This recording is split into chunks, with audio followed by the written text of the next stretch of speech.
Assalamualaikum warahmatullahi wabarakatuh. Ulun, tapi karena Mas Nurli yang minta, saya jadi mau. Kebetulan beliau ini dulu kami pernah main sinetron bareng.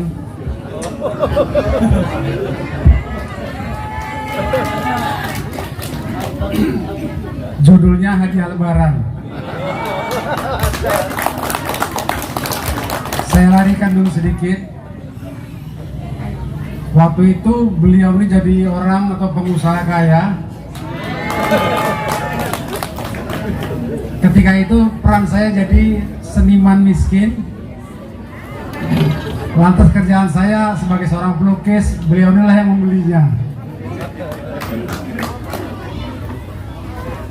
Bapak dan Ibu sekalian, teristimewa masyarakat di sini, ini semua diinisiasi oleh Mas Wahyu dari Sanggar Wahyu Satrio Putro, bekerja sama dengan DPD Puja Kesuma Kota Binjai, juga bekerja sama dengan DPD KNPI Kota Binjai di bawah pimpinan Mas Agus Purwanto dan rekan-rekan sekalian. Ini banyak yang hadir di sini, ini seniman-seniman saya lihat ini. Mas Gugun ini rekan lama seniman juga ini.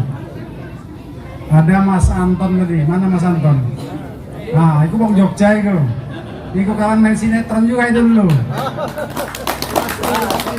Tapi zamannya TVRI hitam putih dulu. Cuman hebatnya kalau sudah main di TV dulu, dari mulai anak-anak sampai kakek-kakek semua nengok. Terima kasih kepada masyarakat lingkungan yang telah ikut berpartisipasi atau mendukung acara ini, terutama kepada adik-adik ya, adik-adik yang sampai hari ini masih setia mempertahankan seni budaya. Ketua Gema Puja Kesuma Sumatera Utara juga hadir, Mas Fahan. Terima kasih. Yang penting saya ucapin selamat, kita bisa bersatu ya di dalam memelihara budaya kita. Dan sekaligus dalam rangka hari besar Islam, kalau kita ini karena Puja Kesuma sering bilangkan suroan. Sebenarnya yang pas itu suran, ya suran. Tapi karena kita udah Puja Kesuma ya suruan, nggak apa-apa. Saya kira cukup demikian. Terima kasih. Wabillahi taufiq wal hidayah. Assalamualaikum warahmatullahi wabarakatuh.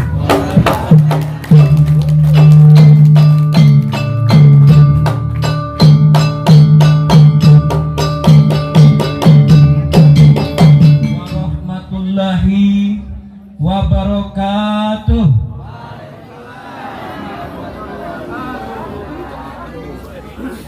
Alhamdulillah.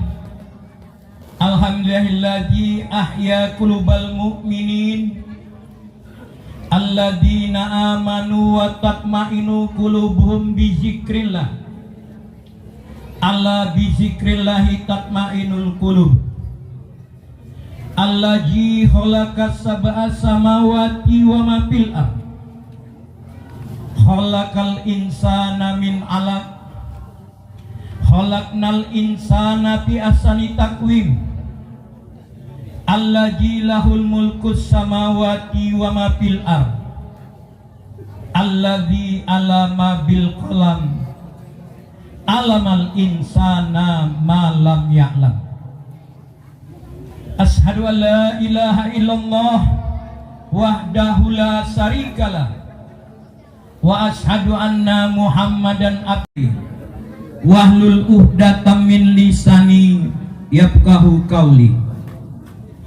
Pertama sekali yang saya hormati Bapak-bapak pimpinan Puja Kesuma dari tingkat provinsi sampai tingkat Kota Binjai sekaligus ranting-rantingnya. Kemudian ibu-ibu juga seluruh anggota Puja Kesuma yang berhadir pada siang menjelang sore hari ini. Sewajarnya kita memanjatkan puja dan syukur kehadirat Allah yang telah menghidupkan hati orang-orang yang beriman, yang telah menjadikan orang-orang yang beriman hatinya menjadi tentram dengan mengingat Allah. Karena sesungguhnya alat penentram hati, penenang jiwa, tiada lain adalah dengan banyak-banyak mengingat akan Allah.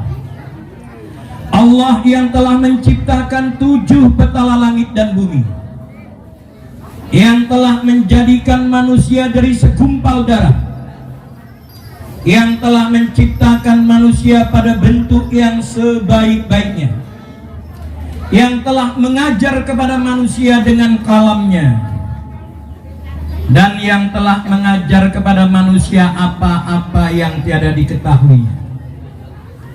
Selanjutnya, selawat berangkai salam tentunya tertuju kepada manusia pilihan, Nabi akhir zaman, yang atas tuntunan-tuntunan yang telah diberikannya lah kita telah dapat menemukan sekaligus menjalani jalan kebenaran.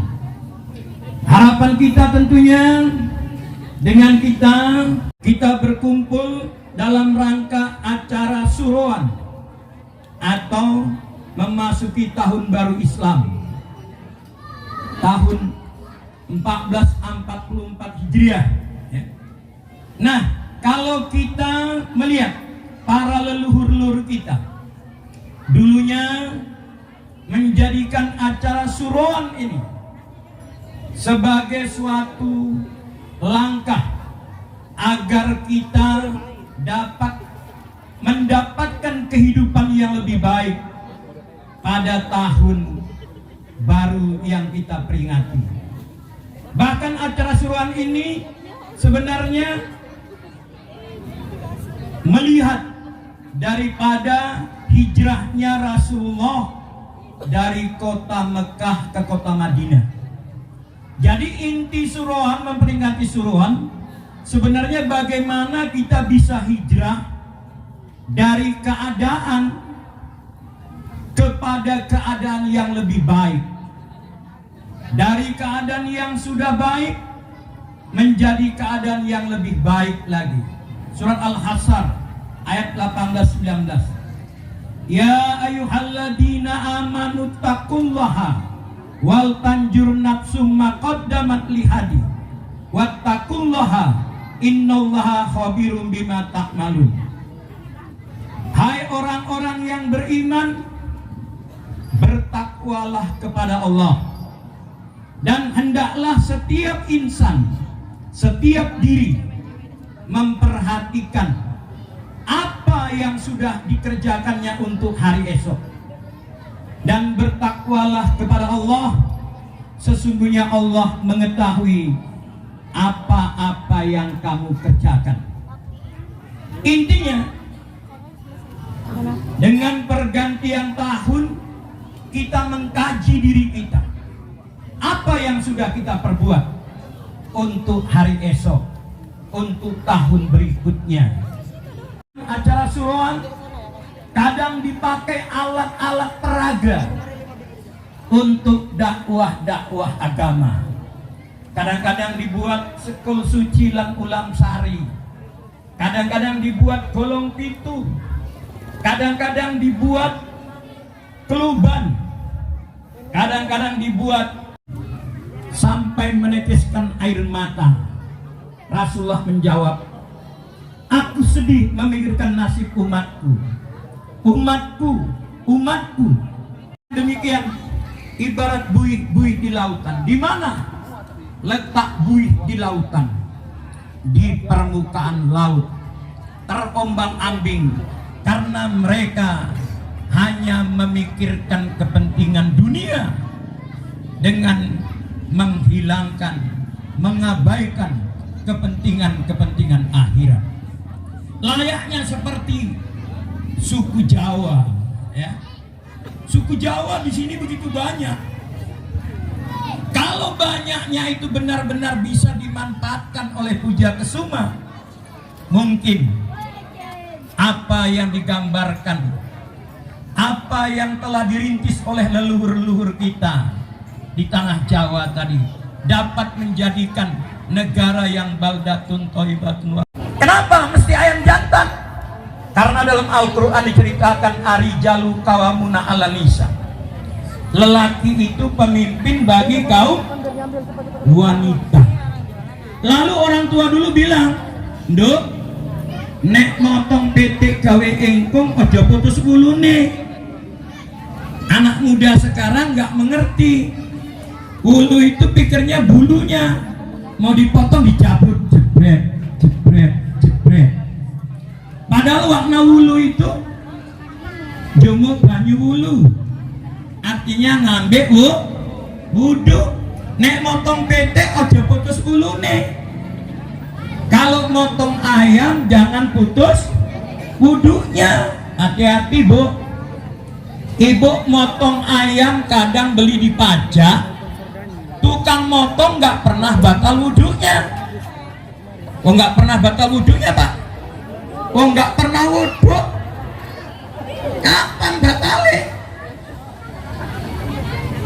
Nih nggak pernah wudhu, sholat pun nggak mungkin dikerjakan, ya. Lalu dibaringkan di suatu tempat, dibedah dadanya, dibuang darah hitamnya, dimasukkan iman dan hikmah. Ayam juga begitu, dimandikan, disembelih, dibedah dadanya, dikeluarkan jeroannya, dimasukkan rempah-rempah. Ayam sempurna sebagai ingkung, lebih enak dari ayam pentaki, ayam geprek, dan ayam lain-lain, ya. Merah asalnya dari biok, yang putih dari bobo. Dibuat 4 piring.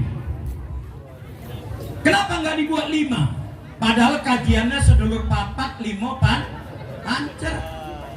Yang 4 dapat dijabarkan 4 anasir: unsur api, unsur angin, unsur air, unsur tanah. Di mana keempat anasir ini kita bina di dalam sholat. Di mana kita bina unsur api? Tatkala tegak di dalam sholat, maka sholat itu yang sanggup berdiri harus berdiri. Kalau nggak sanggup berdiri, boleh duduk. Nggak sanggup duduk, boleh berbaring. Nggak sanggup berbaring, boleh telentang. Nggak sanggup telentang, celup Bilal, sholatkan. Akan dipotong orang leherku. Kenapa? Karena masalah pancaran urip, masalah rasa.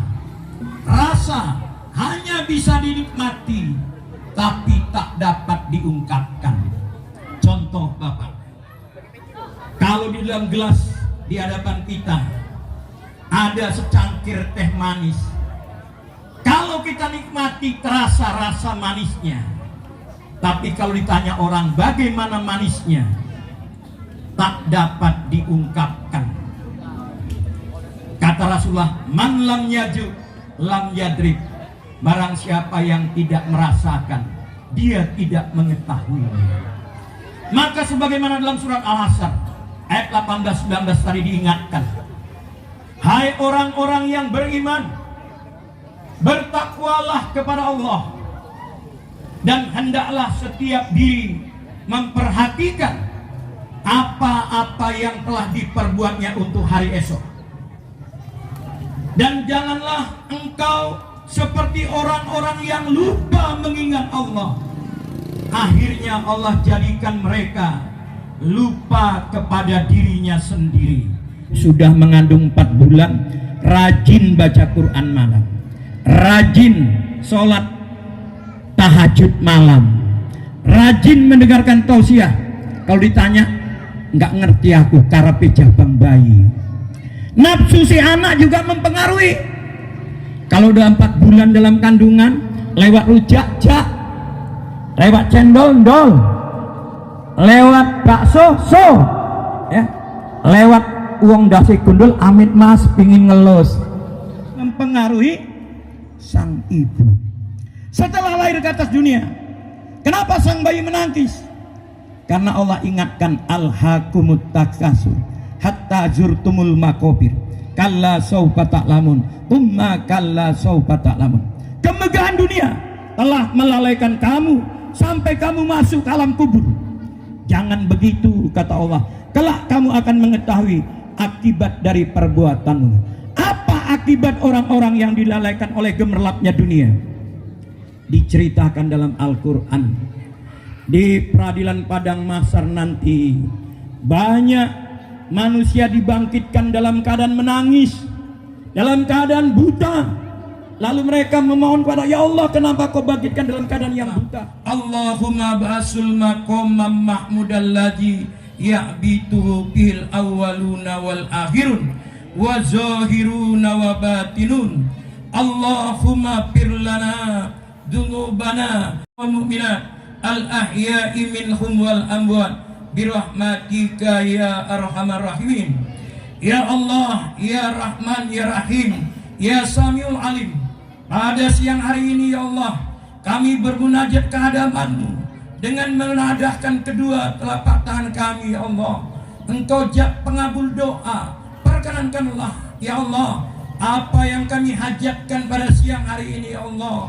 Berilah kehidupan kami pada tahun 1440 Hijriah ini lebih baik daripada kehidupan kami pada tahun 1443 Hijriah. Ya Allah yang Maha memberi petunjuk, tunjukkanlah kepada kami jalan kebenaran yang telah Engkau berikan kepada para rasul-Mu, kepada aulia-aulia-Mu, dan jadikanlah dengan jalan itu kami dapat menghadap-Mu di yaumil akhir nanti.